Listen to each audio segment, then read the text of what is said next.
জীবনে আজ যাই হোক কারো কাছে হাত বাড়াবে না, যা করার নিজেকেই করতে হবে। সে দোস্ত হোক বা রিশতেদার হোক, কেউই কারোর মদত করবে না। আমি রোজ সকালবেলা 5টার সময় উঠে প্রথমে ফজরের নামাজটা আদায় করি, তারপরে বেসিন টেসিন পরিষ্কার করে এই যে চা বানিয়ে নিচ্ছি। তারপরে চা নাস্তা দিয়ে শুরু করে দিনের শুরুটা করলাম। এইভাবে আমি প্রথম শুরুটা করি। জিন্দেগি তোমাকে দুটো অপশন দিবে, হয় তুমি কারো কাছে হাত বাড়াও, হাত পাতিয়ে কিছু চাও, আর না হয় তোমাকে কষ্ট করতেই হবে। এটা হচ্ছে জিন্দেগির নিয়ম। তারপরে আমি এখানে চা বানিয়ে নিচ্ছি। চা বানানো হয়ে গেলে আমি দুপুরে রান্নাবান্নারও ব্যবস্থা করব। তো সব কিছু তোমরা এই ভিডিওতে দেখতে পাবে, তো তোমরা ভিডিওটা দেখতে থাকো। আমি চাটাকে প্রথমে একটু ফ্রাই প্যানে ভেজে নিই, যাতে ওর স্মেলটা ভালো আসে, কালারও ভালো আসে। তো তোমরাও এইভাবে করে নিতে পারো। এই যে দেখতে পাচ্ছ কত সুন্দর কালার এসেছে। তো চায়ের একটা পোড়া পোড়া সেন্ট থাকে। তারপরে আমি এখানে দুধ দিয়ে দিয়েছি, দিয়ে ভালো করে ফুটিয়ে নিতে হবে। তারপরে চায়ে সুন্দর একটা স্মেল বের হবে। আর ওই চাটা খেতে আমাকে তো ভালো লাগে। এবার তোমরা করে দেখবে, যদি তোমাদের কাছে ভালো লাগে তো তোমরাও এইভাবে বানাবে।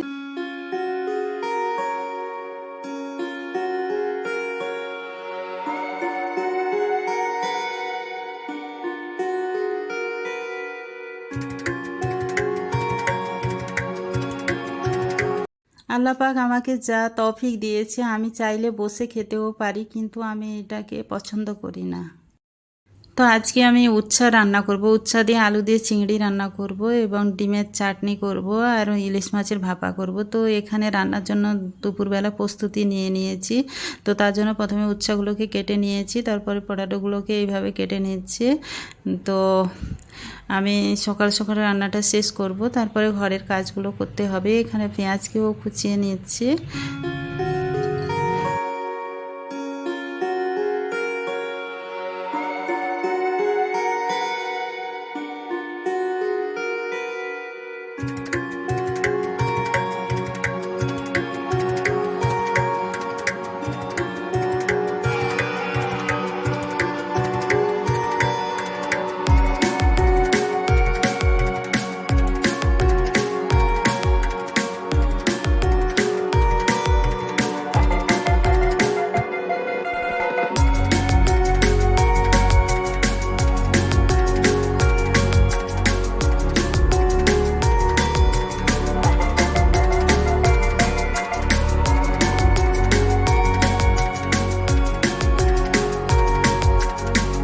তো আমি এখানে ইলিশ মাছের ভাপা তৈরি করব। সেখানে সেই জন্য 4 পিস ইলিশ মাছ নিয়ে নিয়েছি। তাতে প্রথমে লবণ দিয়ে দিয়েছি, তারপরে হলুদ লঙ্কা গুঁড়ো দিয়ে ভালো করে মিশিয়ে নিচ্ছি,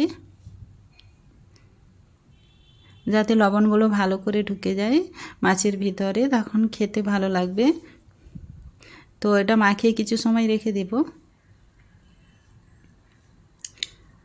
তারপরে এখানে আমি কাঁচা লঙ্কা, সর্ষে তেল, নারকেলের গুঁড়ো, এইগুলো পেঁয়াজ বাটা দিয়ে এখানে একটা পেস্ট বানিয়ে নিয়েছিলাম। তো সেটা এখানে দিয়ে দিচ্ছি। প্রথমে নিচে ভালো করে বিছিয়ে দিয়েছি, তারপরে উপরে মাছটা দিয়ে দিয়েছি, তারপরে উপরে আবার লেয়ার দিয়ে দিলাম। দিয়ে তারপরে এখানে আমি অলিভ অয়েল ব্যবহার করছি, বা তোমরা যদি পারো সরষের তেলও ব্যবহার করবে। সরষের তেল দিলেও ভালো, কিন্তু যেহেতু আমরা অলিভ অয়েল খাচ্ছি তাই এখানে অলিভ অয়েল দিয়েছি। এবার উপর দিয়ে কাঁচা লঙ্কা দিয়ে দিলাম 4-5টা। এবারে এখানে দেখায়নি, সামান্য পরিমাণ একটু চিনি দিতে হবে। দিয়ে এভাবে বন্ধ করে দিলাম এবং স্টিমারে দিয়ে দিব। দিয়ে কিছু সময় স্টিম করে নিলেই ব্যাস ইলিশ ভাপাটাও হয়ে যাবে। তো ভাপাটাও অনেক টেস্টি ছিল।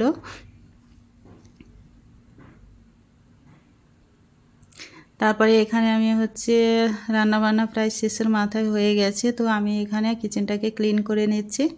তো এখানে স্প্রে দিয়ে প্রথমে এই তেল চিটাগুলো তো স্প্রে না দিলে যাবে না, তো এখানে দিয়ে দিচ্ছি, দিয়ে পরিষ্কার করে নিব।